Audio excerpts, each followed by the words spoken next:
Bismillahirrahmanirrahim. Ya ayyuhalladzina amanu ma lakum idza qila lakum infiru fi sabilillahi tsaqaltum ilal ardi araditum bil hayati dunya minal akhirah fama mata'ul hayati dunya fil akhirati illa qalil. Ini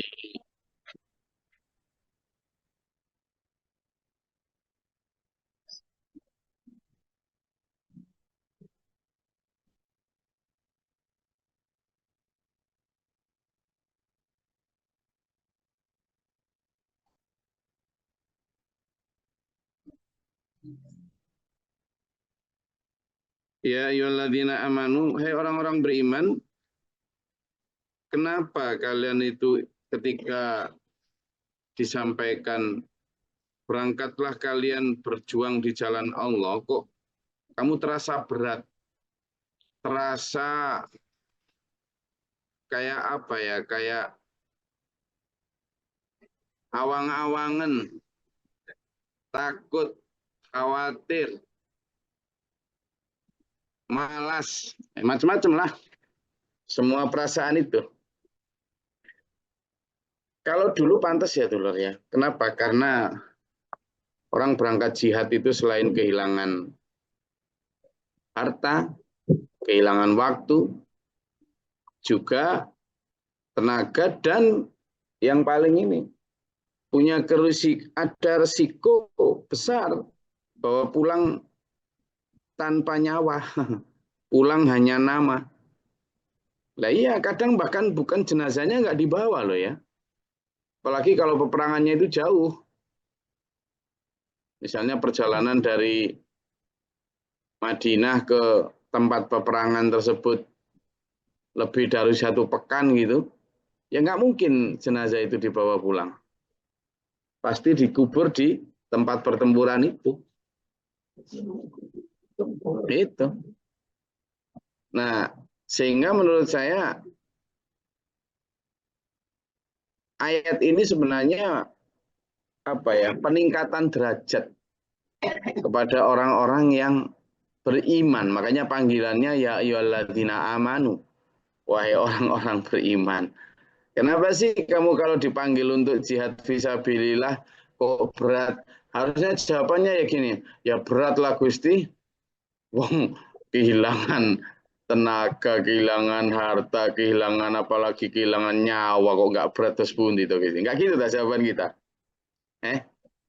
Kira-kira kalau dibilang gitu, misalnya saya bilang, lapo sih balik, kok abot ini balik, tidak berjuang ki lapo kok abot ini, kayak gini, balik nak, jawabannya bi, yo abot loh, iya abot yo, oleh ngumpul no, ngal titik, terus dikon ngebrol no, ya abot ah, apalagi nyawa kan, jangankan disuruh terbunuh, disuruh mati. Wong aku pilek aja tak obati kok. Panu aja tak belikan obat kok. Sekarang disuruh nyerahkan, disuruh dibaca orang itu loh. Oh nggak berat gimana toh? Apa nggak gitu tak jawaban kita sama Allah? Iya kan? Jadi kalimat malakum, kenapa kalian kata Allah? Ya nggak kenapa Gusti, ya wajar lah Gusti gitu kan. Jawaban kita kan gitu. Karena apa? Ketika kita dibilang Allah taqaltum ilal ardi, kalian merasa berat pada fisabilillah, ilal ardi karena ingin menetap di tempatmu. Nah, ini kan ada kaitannya dengan yang ayat 24 kemarin ya kan? Tentang wa masakina tardaunaha, dan rumah-rumah yang kamu tempati itu lebih kamu sukai ahabba ilaikum kan gitu ya. Atau watijaratun tahsyauna kasadaha, perdagangan yang kamu khawatirkan rugi kalau kamu tinggal berjihad.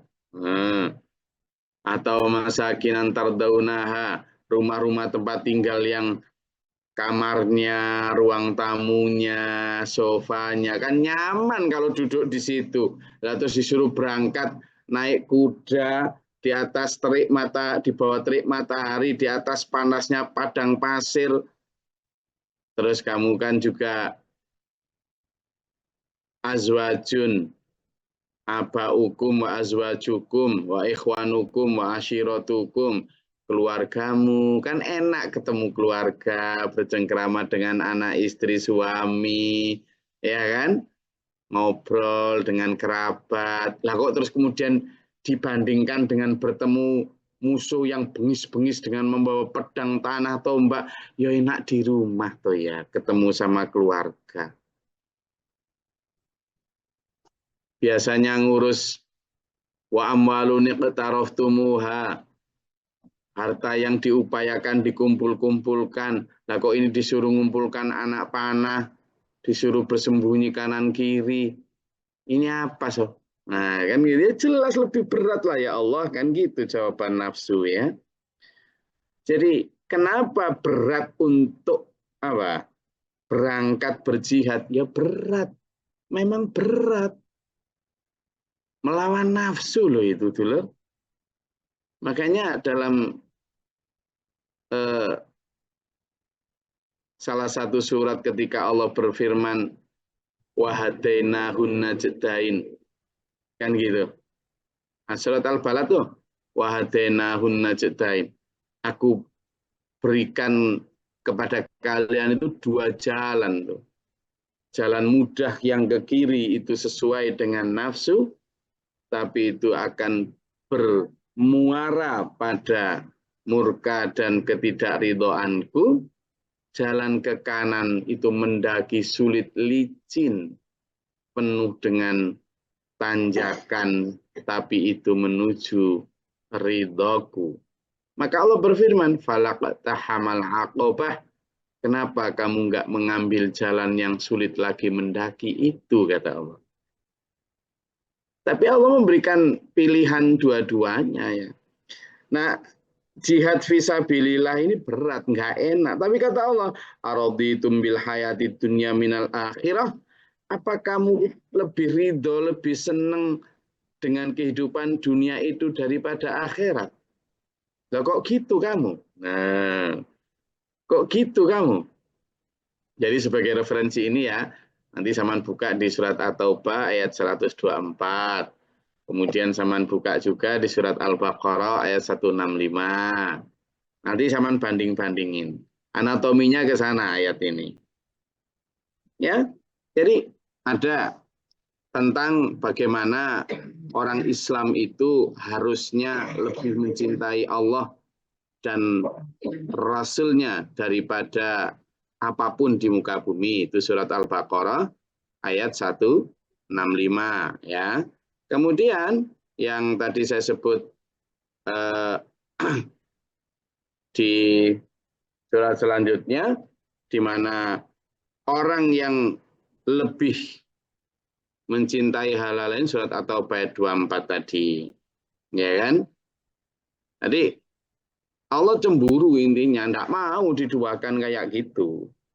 Nah, sementara Allah berfirman di sini, infiru, ketika diperintahkan kamu untuk berangkat perang, berangkat berjihad, segera itu, infiru ya, bersegera, kamu sakol ardi. Nah, itu yang kemudian ditegaskan oleh surat At-Taubah ayat 24 ya. Nah, memang kemudian nanti di ayat 41 akan ada tambahan nanti ya. Kita insya Allah besok kita bahas itu.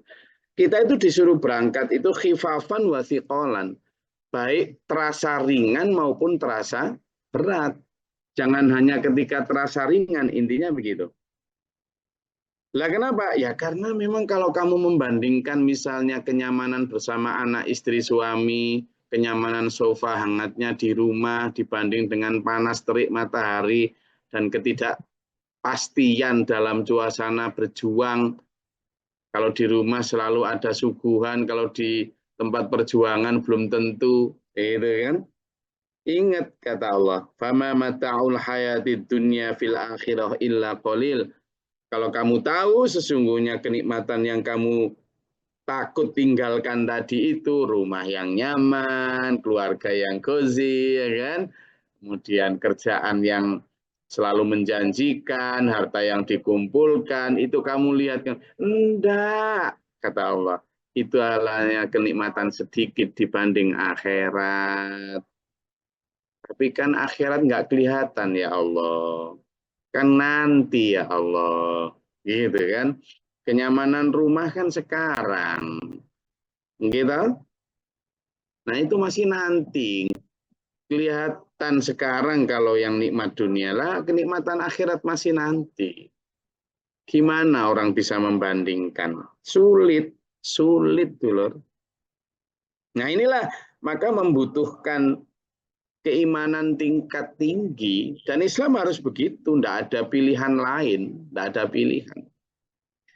Coba dulu ya, kita kalau cermati bersama, ayat-ayat itu selalu membandingkan seperti ini.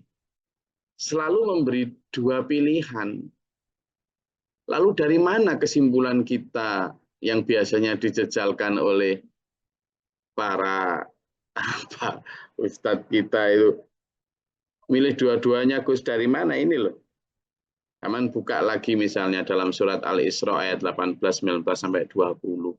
Itu juga gitu memberi pilihan. Pilihan. Nah kayak gini kan pilihan. Kenapa sih? Dulur, ingatlah ya.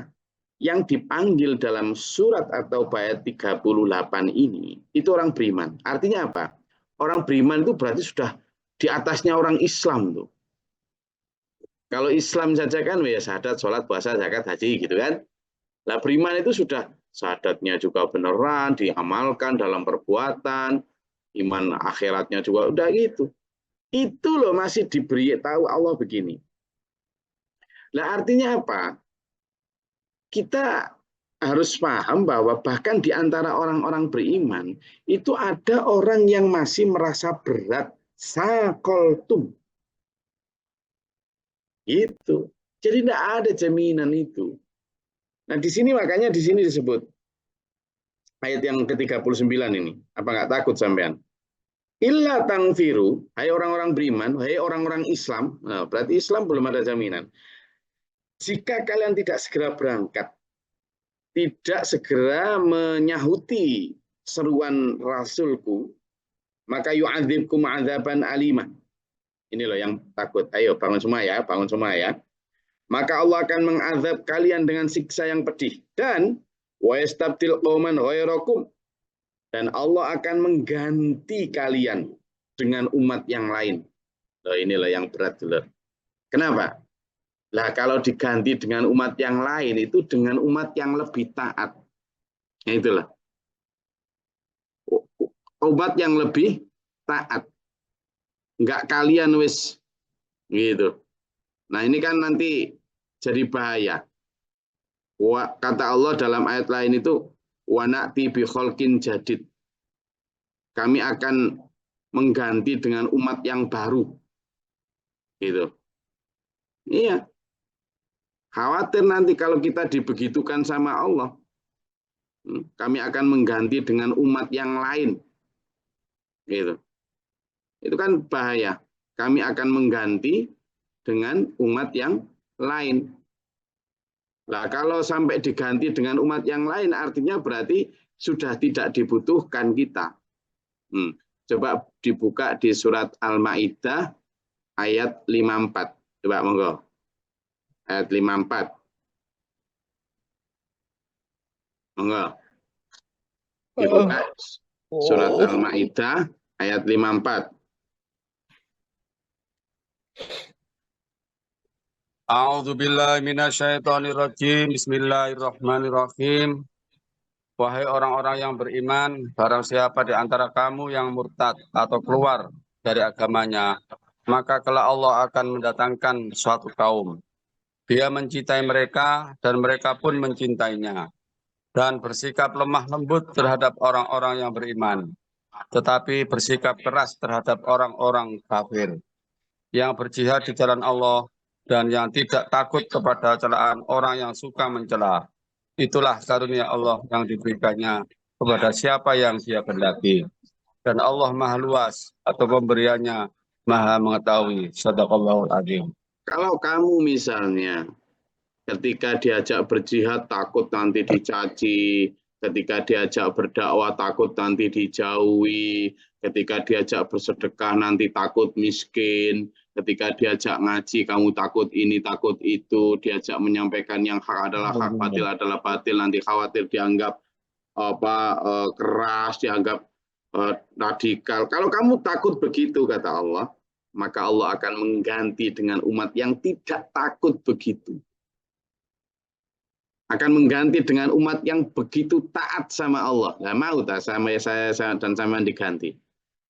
Ingat loh ya, orang yang diganti itu nggak merasa diganti loh ya. Saya ulangi, ketika Allah benar-benar mengganti dengan umat yang lebih taat, umat yang diganti itu nggak tahu kalau dia sudah diganti. Padahal di mata Allah dia sudah dicoret dari keimanan dan ada orang kaum lain yang sudah dianggap lebih beriman. Nah ini yang bahayanya di situ yang saya maksud. Karena apa? Karena tadi lelet ketika diajak berjihad. Dia masih merasa beriman. Nah ini bahayanya. Dia masih merasa Islam, dia masih merasa bahwa dia masih baik. Padahal di mata Allah dia sudah dicoret, diganti. Nah yang tadi itu, yang surat Al-Maidah ayat 54. Ada lagi. Monggo gantian yang tadi belum baca. Tadi kayaknya Bu siapa tadi? Coba dibuka surat Muhammad ayat 38. Ada juga itu. Monggo. Muhammad ayat 38. Tadi ya Pak Bu Mila atau siapa tadi yang atau siapa tadi? Monggo. Muhammad ayat 38.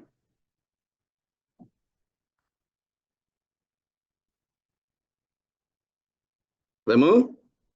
Nggih, izin Gus. Monggo. A'udzubillahi minasyaitonirrajim. Bismillahirrahmanirrahim.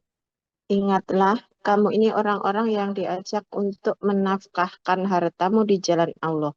Maka di antara kamu ada orang yang kikir, dan siapa yang kikir, sesungguhnya dia hanyalah kikir terhadap dirinya sendiri.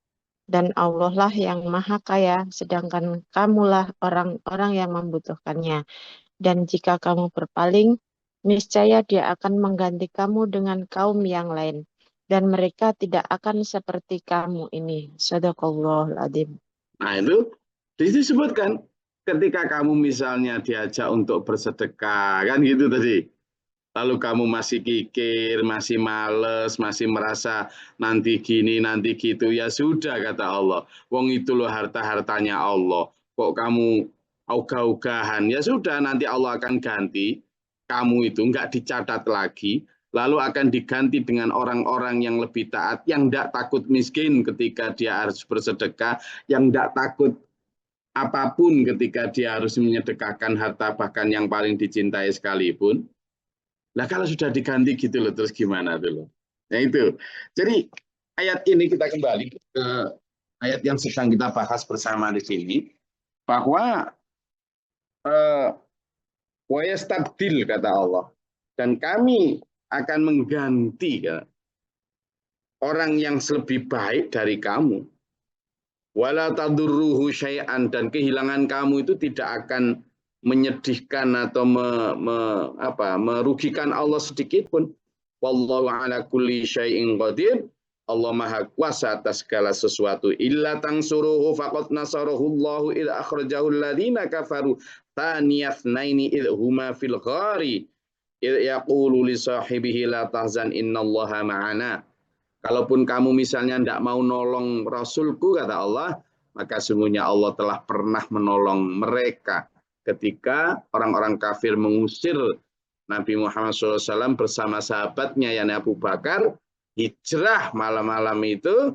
Allah menolongnya ketika di Gua Thur, bahkan sudah hampir tertangkap kan ketika minggat atau keluar hijrah melarikan diri dari Mekah itu kan kemudian dikejar oleh para pemburu dari Mekah. Para pencari jejaknya hebat-hebat orang Mekah itu. Dan sudah hampir ketemu. Dan Gua Sur itu gua yang ceruannya dikit sekali sebenarnya masuknya itu. Hanya muat untuk 2-1 orang itu. Sehingga kalau misalnya bukan karena Allah pasti ketemu. Tapi kemudian kata Allah di situ, selain fa'anzalallahu sakinatahu alaihi, menurunkan ketenangan dalam hati Abu Bakar. Waktu itu Abu Bakar sudah sangat panik karena sudah pasti ketemu itu. Melihat cerukan gua yang dipakai untuk bersembunyi beliau berdua itu sempit. Tapi kata Allah, wa ayyadahu bijunudil lam tarauha. Dan kemudian Allah mendatangkan pasukan yang tidak tampak selain malaikat yang kemudian menghalangi pandangan para pemburu Nabi, juga mengutus burung untuk tiba-tiba membuat sarang di depan itu. Kemudian juga laba-laba yang kemudian membuat tutupan dari rumahnya itu, sehingga orang kafir Mekah berpikir tidak mungkin ada orang masuk lah, wong ini sudah ada laba-laba kayak gitu. Nah, itu kekuasaan Allah, wa ja'ala kalimatal ladzina kafarus sufla, dan menjadikan seruan orang-orang kafir yang teriak-teriak nyari itu menjadi apa? Rendah. Wa kalimatullahi aulia, dan kalimat Allah atau nanti firman-Nya juga akan ditinggikan. Wallahu azizun hakim. Allah Maha perkasa lagi Maha bijaksana. Sudah, kalau kamu nggak mau nolong agama Allah, maka Allah akan menolong agamanya. Tapi sebaliknya, jika kamu mau menolong agama Allah, ing tangsurkum yang surkum Allahu, kan gitu. Ing tangsurkum yang surkumullahu, gitu. Fala ghalibalakum, kan gitu. Gitu. Ing yang surkumullahu. Makanya dalam surat Ali Imran itu kan kita disebutkan kalau Allah sudah menolong, tidak bisa. Tapi kalau intang surkum yang surkumullah, Allah, jika kamu benar-benar mau menolong agama Allah, maka Allah akan menolong kamu. Yang surkumullahu. Itu. Iya, makanya kalimat kita itu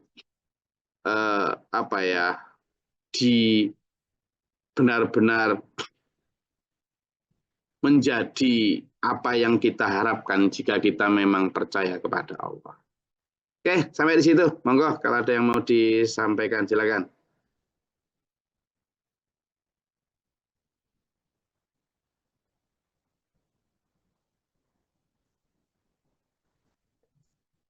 Ada yang mau ditanyakan atau dinyatakan, silakan.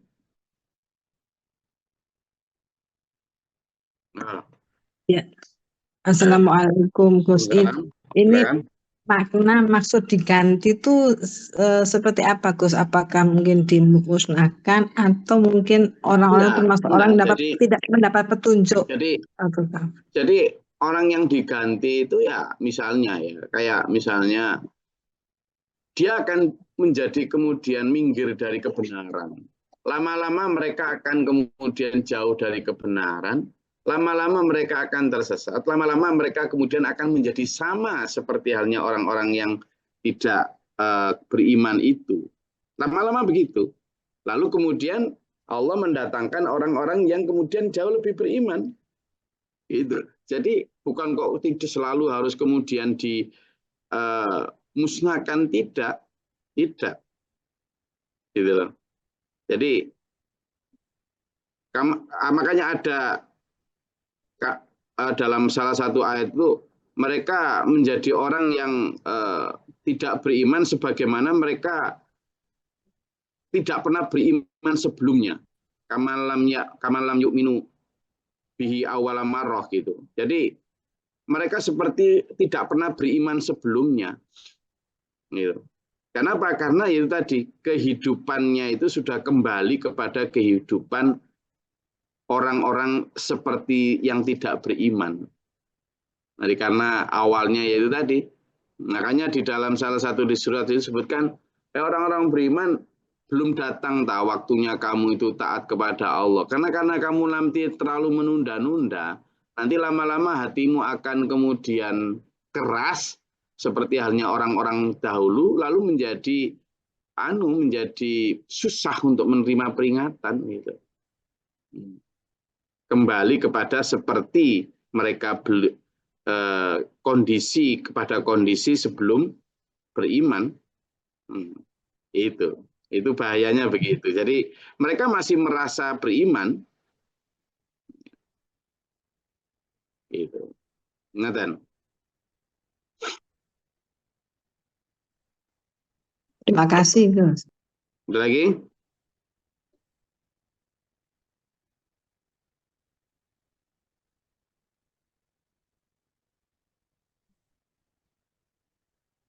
Oke, tentang panggilan apa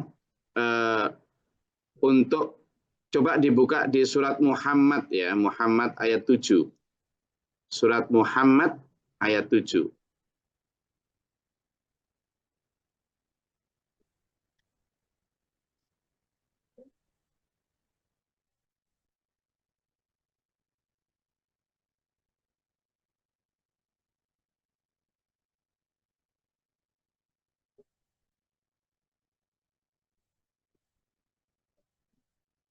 Izin Gus. A'udzubillahi minasyaitonirrajim. Bismillahirrahmanirrahim. Wahai orang-orang yang beriman, jika kamu menolong agama Allah, niscaya Dia akan menolongmu dan meneguhkan kedudukan. Shadaqallah.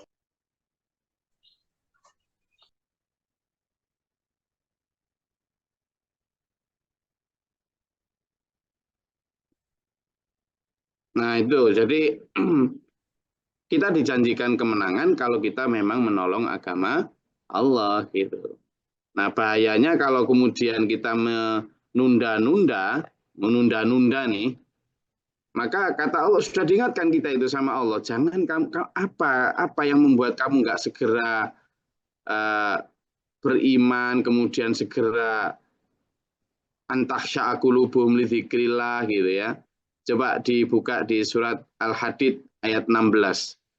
Apa yang membuat kamu menunggu-nunggu itu? Belum tiba waktunya untuk segera tunduk, kemudian taat kepada Allah. Yuk. Coba buka surat Al-Hadid ayat 16.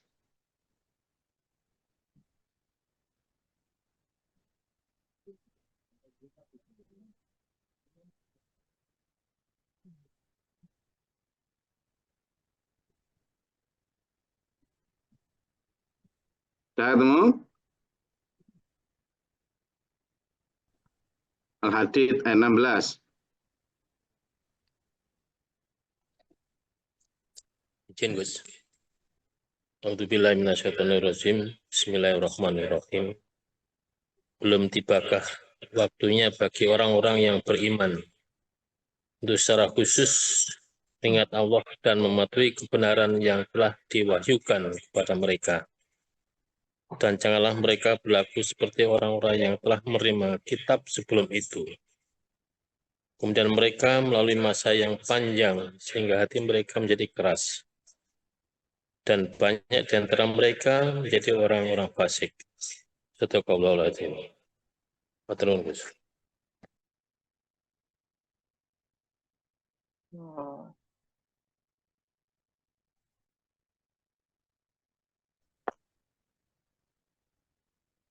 Di antara mereka ini ada orang-orang yang diseru itu tadi.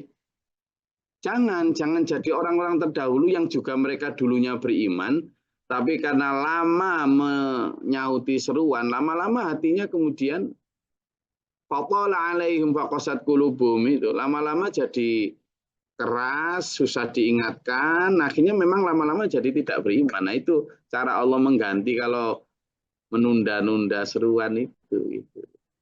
Ya. Ada lagi? Yang mau ditanyakan, sudah sampaikan? Ini ada, maaf Gus, ada satu lagi nih yang masih mengganjal di yang saya. Ini mungkin nggak ada keterkaitannya dengan ayat ini. Cuma yang saya tanyakan, selama ini kan kita selalu banyak mengenal atau julukan sebagai anak yang durhaka terhadap orang tua. Nah, apakah julukan itu bisa juga terjadi pada orang tua yang durhaka pada anak, dan ciri-ciri orang tua yang durhaka kepada anak itu seperti apa, Gus? Terima kasih. Assalamualaikum. Tidak ada ya kalimat orang tua durhaka pada anak itu. Jadi kalau salah dalam mendidik ada ya. Tapi kalau orang tua durhaka terhadap anak itu tidak ada. Karena apa? Karena memang sejak lahir itu anak itu langsung punya hutang budi kepada orang tua. Kalau orang tua tidak ada punya hutang budi terhadap anak. Bahkan dalam beberapa ini itu orang tua selalu punya hak terhadap anak. Bahkan ketika anak meninggal pun orang tua itu masih punya hak atas harta anak. Nah, dibanding itu semua sebenarnya kalaupun misalnya orang tuanya jelek di dalam berperilaku terhadap anak, sebutannya bukan durhaka, tapi ya dia punya dosa karena tidak baik dalam mendidik. Nanti tuntutannya di akhiratnya seperti itu.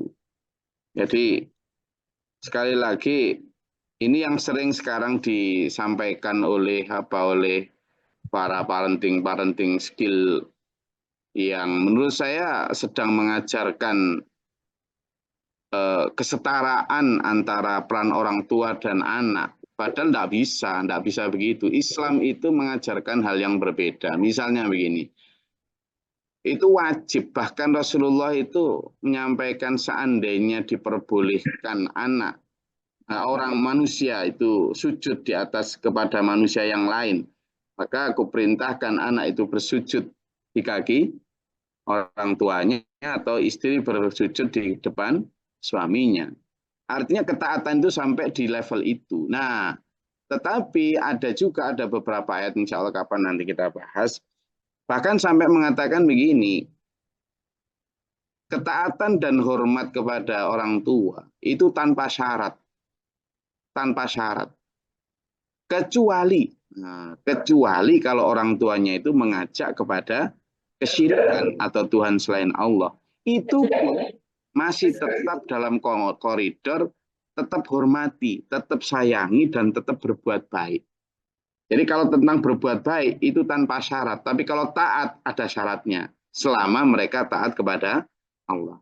Nah, sehingga kalau mereka kemudian tidak taat kepada Allah, lalu mengajak anaknya untuk juga tidak taat kepada Allah, itu bukan durhaka namanya. Tetapi memang mereka tersesat. Gitu. Seperti misalnya Nabi Ibrahim kepada Bapak Ibrahim kepada Nabi Ibrahim. Itu bukan kemudian bapaknya Nabi Ibrahim durhaka kepada Nabi Ibrahim, tetapi bapaknya memang tersesat.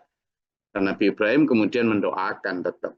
Tapi ketika dilarang oleh Allah mendoakan, baru berhenti mendoakan.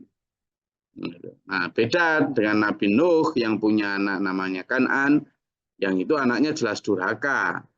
Karena sejak kecil dirawat baik jasmani maupun rohani, lalu tiba-tiba melawan. Nah, ini yang namanya durhaka.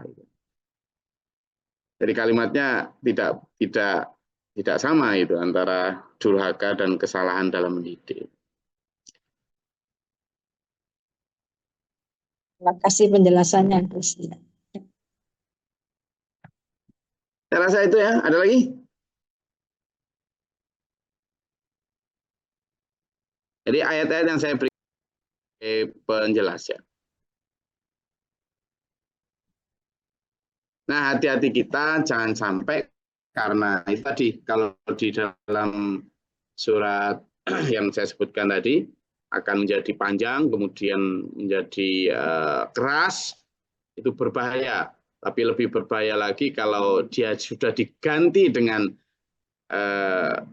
umat yang lebih beriman, tapi dia nggak ngerasa. Nah, ini yang bahaya kan di situ. Sudah diganti dengan umat yang lebih baik, tapi dia masih merasa baik, masih merasa beriman.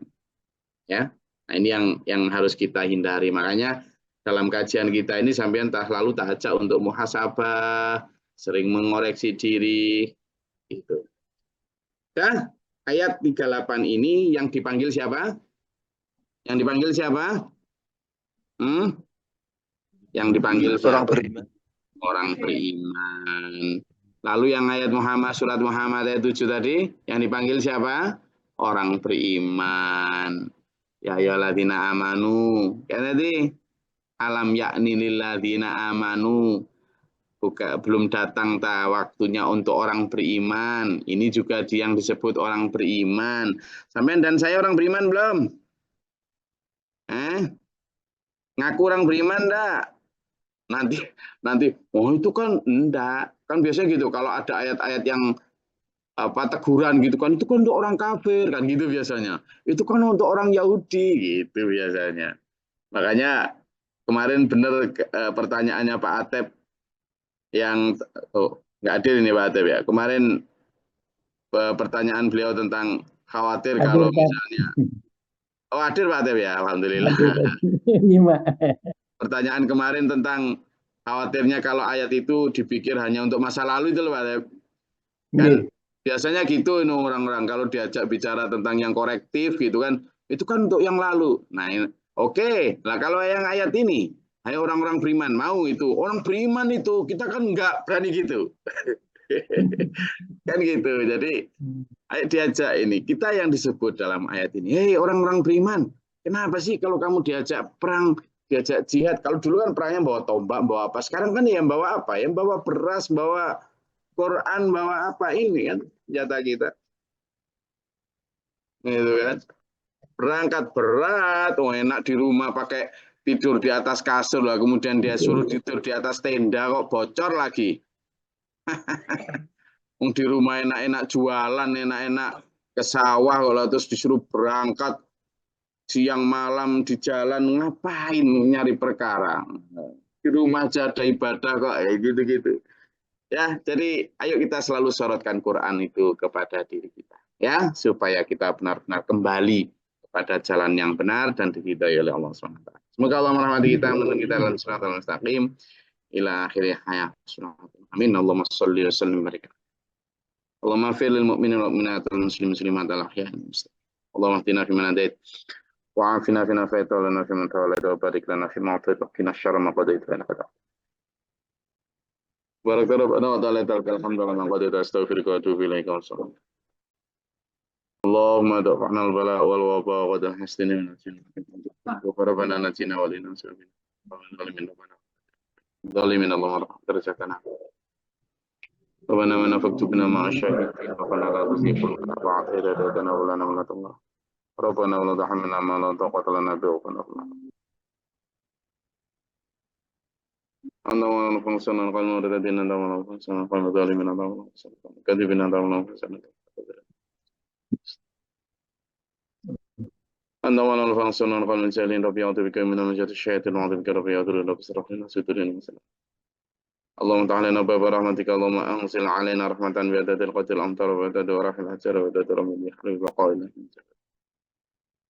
اللهم أفرج لنا الصبر والثبت إيماننا فانصرنا القوم الكافرين اللهم فاضل السماوات والأرض عالم الغيب والشهادة رب كل ملك وأشهد أن لا إله إلا أنت من شر وشر شر شيطان الجريء تعوذ بالله من سوء البلاء ودرك الشقاء وسوء القضاء والشماتة الأعداء اللهم إنا نسألك الهدى والتقوى والعفاف والغنى ربنا آتنا في الدنيا حسنة وفي الآخرة حسنة وقنا عذاب النار رب اغفر لي ولأخي وللزوجات ولثلاث